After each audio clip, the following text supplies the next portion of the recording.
In the ancient halls of Olympus, where gods weave the fates of mortals like threads upon a cosmic loom, there began a tale that would echo through millennia. This is the story of Perseus, born of divine intervention and mortal courage, whose name would become synonymous with heroism itself, long before Rome rose from 7 hills, before philosophy bloomed in Athens, when the world was young and gods walked among men. A prophecy set in motion events that would shake both heaven and earth. The city of Argos stood proud beneath the Mediterranean sun, ruled by King Acrisius, a man whose heart harbored a terrible fear. The oracle at Delphi, that sacred mouth of Apollo where prophecies flowed like honey mixed with poison, had spoken words that turned his blood to ice. His own grandson would be his doom. The king's daughter, Danae, beautiful as the dawn breaking over the Aegean Sea, became a prisoner of her father's terror. No mortal hand would touch her, no suitor would court her, for Acrisius had constructed a prison unlike any other. Deep beneath the palace, craftsmen built a chamber of bronze that gleamed like burnished gold in torchlight.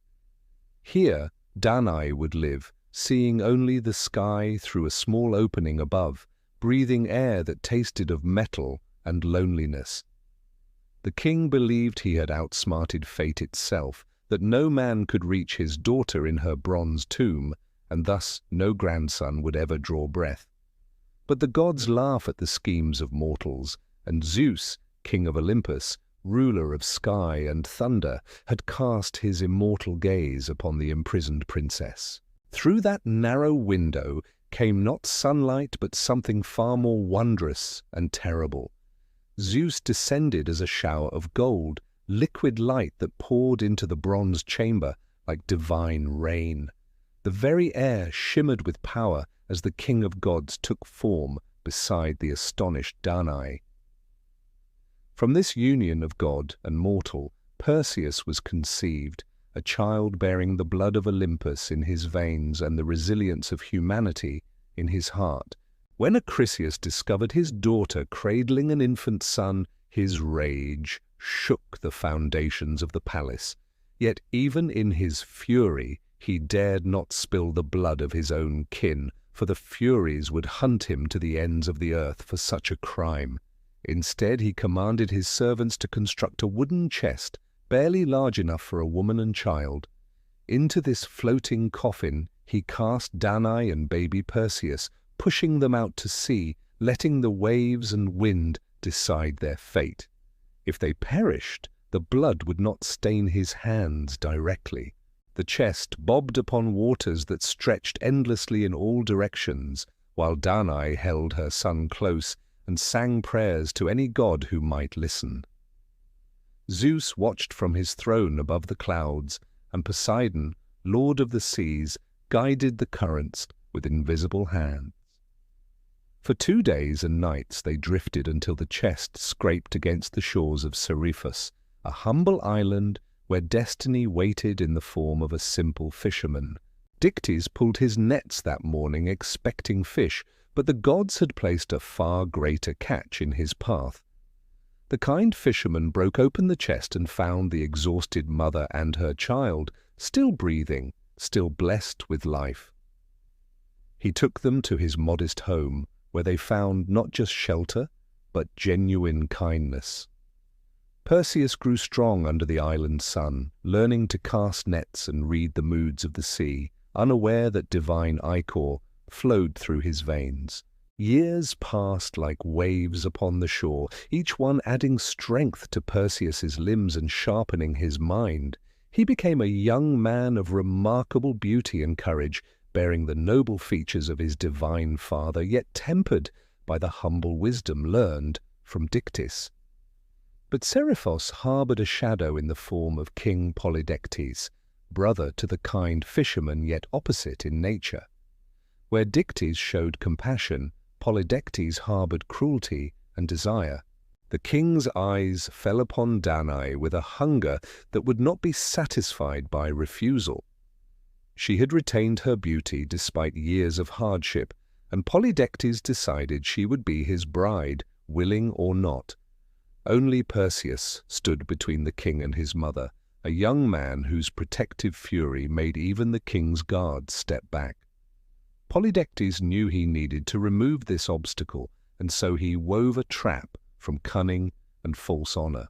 A great feast was announced, a celebration where each guest would bring a gift of horses to honor the king's supposed marriage to another. Perseus, raised in poverty, owned no horses and felt the sting of shame as nobles laughed at his empty hands. In his youthful pride, he declared before all assembled that he would bring the king any gift he desired, even the head of Medusa herself. Polydectes smiled like a serpent, for this was exactly what he had hoped to hear. Medusa the Gorgon dwelt at the edge of the world, where the sun barely reached and horror made its home. Once she had been beautiful beyond measure, a priestess in Athena's temple, whose hair shone like spun gold. But the gods are jealous and cruel in their justice. When Poseidon violated her in Athena's sacred space, it was Medusa who bore the goddess's wrath. Her hair became living serpents, her eyes turned all who met her gaze to stone, and her beauty transformed into a visage of nightmare. Perseus stood upon the shore, watching waves crash against rocks, knowing his boast might have signed his death warrant. But the gods had not forgotten the son of Zeus. As twilight painted the sky purple and gold, two figures materialized from the evening mist. Athena, goddess of wisdom and war, stood tall in gleaming armor, her grey eyes holding the depth of all knowledge. Beside her stood Hermes, messenger of the gods, his winged sandals hovering inches above the sand. Athena spoke first, her voice carrying the weight of divine authority. She told Perseus of his true parentage, of Zeus's golden reign, and his destiny to achieve greatness. From her own arm she removed a shield polished to mirror perfection, explaining that only in reflection could one safely look upon Medusa.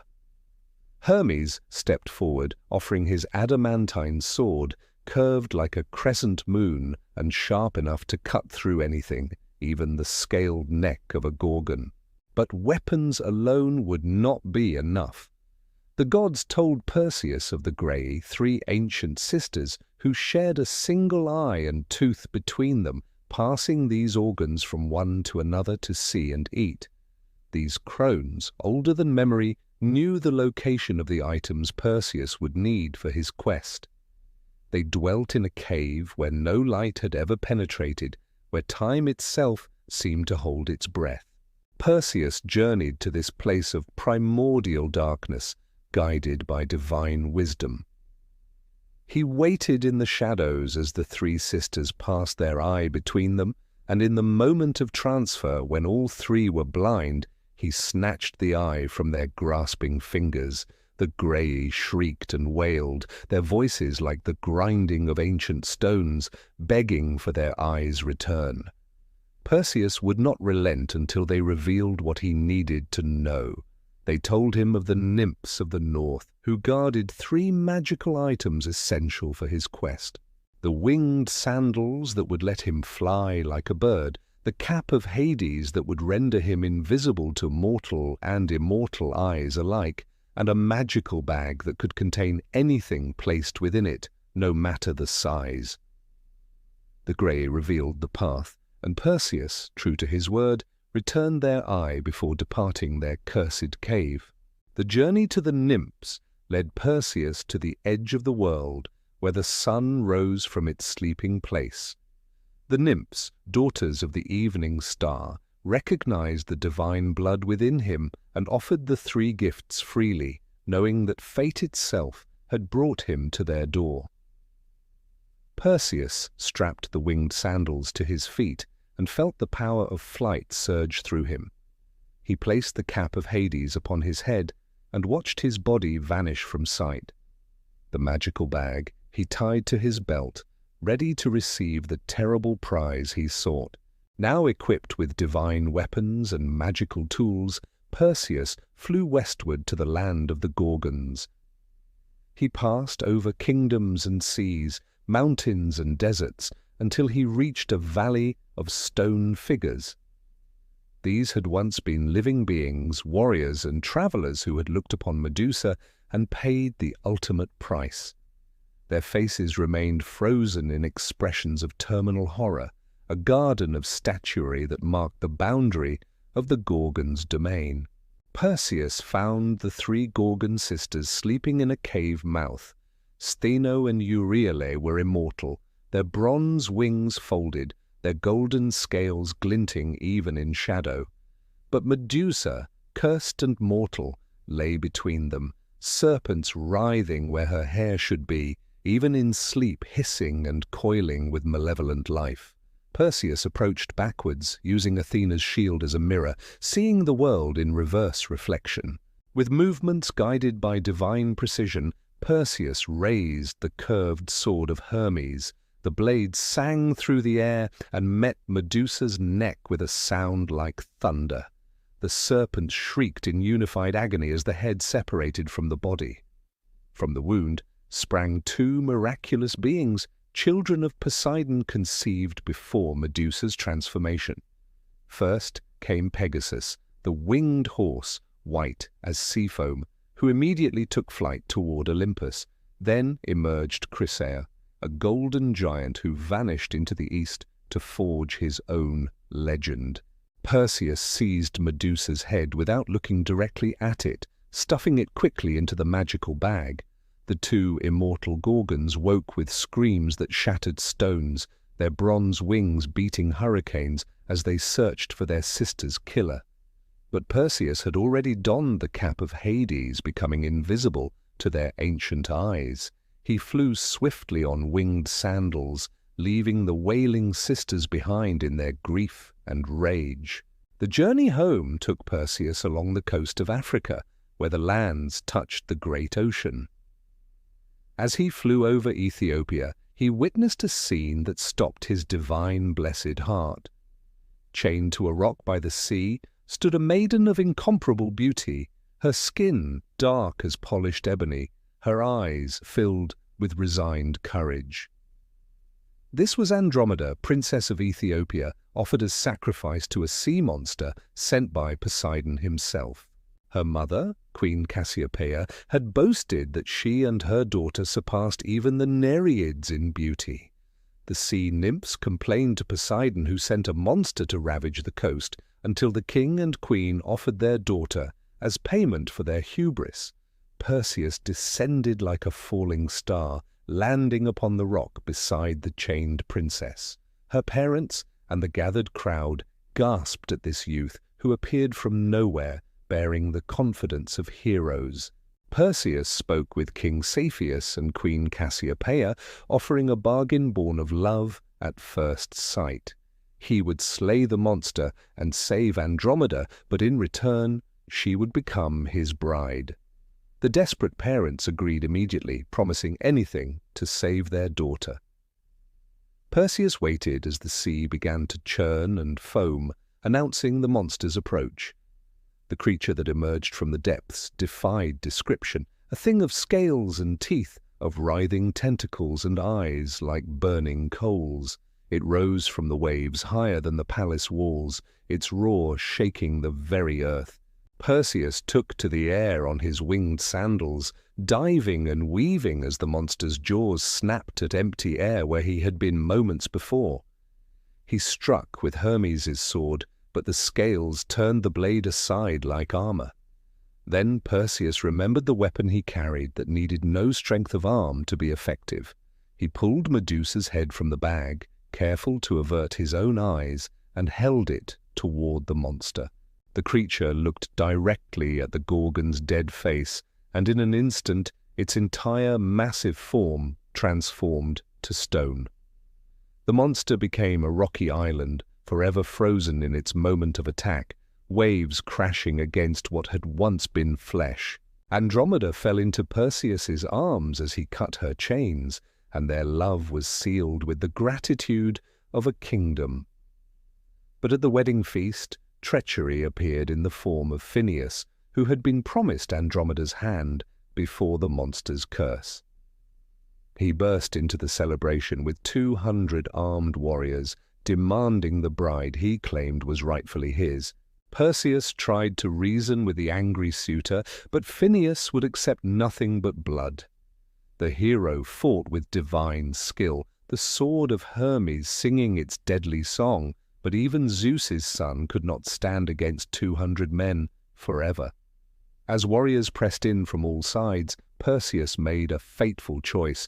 He shouted for his allies to look away and once more drew out Medusa's head. The transformation swept through the hall like a wave. Phineus, in the act of throwing a spear, became a marble statue of eternal aggression. His warriors turned to stone mid-charge, creating a forest of frozen violence. The wedding hall became a monument to the price of greed and the power of divine justice. Perseus carefully returned the head to its bag, and the wedding celebration continued, though more subdued in the presence of such terrible reminder of divine power. With his bride beside him, Perseus finally turned toward home, toward Seriphos where his mother waited. They flew upon the backs of clouds, carried by divine winds, and arrived to find the island in the grip of fear. Polydectes had grown even more tyrannical in Perseus's absence, and Danae had taken sanctuary in the temple of Athena, the only place the king dared not violate. Perseus strode into the palace where Polydectes held court, the king's eyes widening in disbelief at the young man's return. The court laughed when Perseus announced he had brought the promised gift, for who could believe this fisherman's adopted son had actually slain Medusa? Their laughter died as Perseus reached into his bag, warning all good men to avert their eyes. When he pulled out Medusa's head, Polydectes had only a moment to recognize his doom before transformation took him. The king became a statue of stunned realization, forever frozen in his moment of understanding that the gods themselves had orchestrated his downfall. His corrupt courtiers shared his fate, becoming a gallery of stone monuments to injustice punished. Perseus placed the kindly Dictys upon the throne of Seriphos, knowing the fisherman would rule with the wisdom and compassion his brother had lacked. Then, his quest complete and his mother safe, Perseus made a decision that showed his true nobility. The head of Medusa was too dangerous for any mortal to possess, so he gave it to Athena, who placed it upon her shield, the Aegis, where it would forever serve as a weapon of divine justice. The winged sandals he returned to Hermes, the cap of Hades to its rightful owner, and the magical bag to the nymphs who had entrusted him with their treasures. Perseus kept only the curved sword and the knowledge that he had proven himself worthy of his divine heritage. But fate had one more thread to weave in the tapestry of his life. Perseus traveled to Argos, not seeking revenge against his grandfather Acrisius, but hoping for reconciliation. The old king, however, remembered the prophecy and fled to Larissa, believing distance could still save him from destiny. Perseus followed, not in pursuit, but because athletic games were being held there, and he wished to compete and honor his divine father through excellence. In the discus competition, Perseus drew back his arm and let fly with all the strength of his divine blood. The wind itself seemed to rebel, catching the bronze disc and carrying it far beyond its intended path. In the crowd, an old man turned to see what had caused the commotion, and the discus struck him squarely in the head. As Acrisius fell dying, his eyes met those of his grandson, and in that moment both understood that no mortal can escape the fate the gods have woven. Perseus mourned the grandfather he had never known, understanding that even unintended, the prophecy had found its fulfillment. He refused the throne of Argos, feeling it cursed by the blood of kinship spilled, however accidentally. Instead, he traded kingdoms with Megapenthes of Tiryns and ruled there with Andromeda by his side. Together they had 9 children, and their line would produce some of the greatest heroes of Greek legend. In time, Perseus and Andromeda's mortal bodies grew old and passed from the world, but Zeus would not let such heroism fade into obscurity. He placed them among the stars as constellations, where they shine eternally. Perseus still holds Medusa's head in the night sky, still protects Andromeda from the sea monster Cetus, frozen forever in celestial glory. Their story became the pattern for all heroic tales that followed, the template of divine calling, impossible quest, and ultimate triumph. The ancient Greeks looked up at these stars and remembered that mortals could achieve immortality through courage and honor. They saw in Perseus's constellation a reminder that even the sons of gods must prove themselves through deeds, not birthright. His myth taught them that true heroism came not from strength alone, but from protecting the innocent, honoring the gods, and accepting one's destiny with courage. From Perseus's bloodline would come Heracles, the greatest of all Greek heroes, continuing the legacy of divine blood mixed with mortal determination.